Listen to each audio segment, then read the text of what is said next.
কিছু জিনিস চুপচাপ দেখতেই ভালো লাগে, আর এই কাবাবটা ঠিক তেমনই। আজকে শেয়ার করতে যাচ্ছি ঘরে বানানো চিজি বিফ কাবাব। খুবই সহজভাবে, যেটা একবার বানিয়ে খেলে কিন্তু বারবার খেতে মন চাইবে, আর যেটা ভিতর থেকে চিজে ভরপুর আর বাইরে থেকে কিন্তু অনেকটা ক্রাঞ্চি আর জুসি। তো দেরি না করে ঝটপট করে এই সহজ রেসিপিটি দেখে নেওয়া যাক।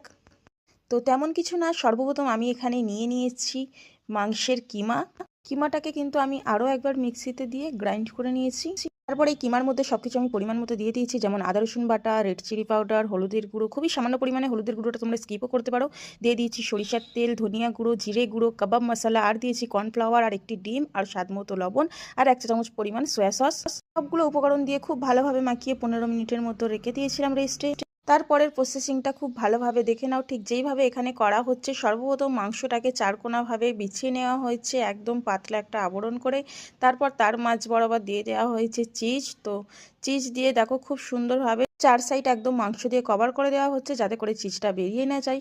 তারপর এখানে আমি নিয়ে নিয়েছি লেরোর গুঁড়ো। এই লেরোর গুঁড়োগুলো সাধারণত বাজারে কিনতে পাওয়া যায়, তোমরা এখানে ব্রেড ক্রামও ইউজ করতে পারো।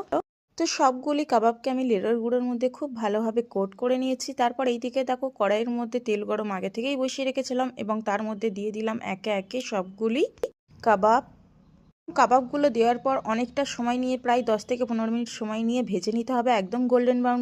আর হ্যাঁ, গ্যাসের ফ্লেমটা কিন্তু মিডিয়াম টু লোতে রেখেই ভাজবে, তাহলে কিন্তু ভিতর থেকে খুব ভালোভাবে সিদ্ধ হয়ে যাবে। আর দেখো কতটা লোভনীয় হয়েছে, বানাতে কিন্তু অনেকটা সহজ এই গরম গরম কাবাব। আর এবার স্যালাডের সঙ্গে সার্ভ করার পালা। তোমরা অতি অবশ্যই বাড়িতে এটা বানিয়ে খেয়ে দেখবে, খুব সহজভাবেই দেখিয়েছি। আর হ্যাঁ, ভিডিওটি একটি শেয়ার করে রাখবে, না হলে কিন্তু বানানোর সময় খুঁজে পাবে না।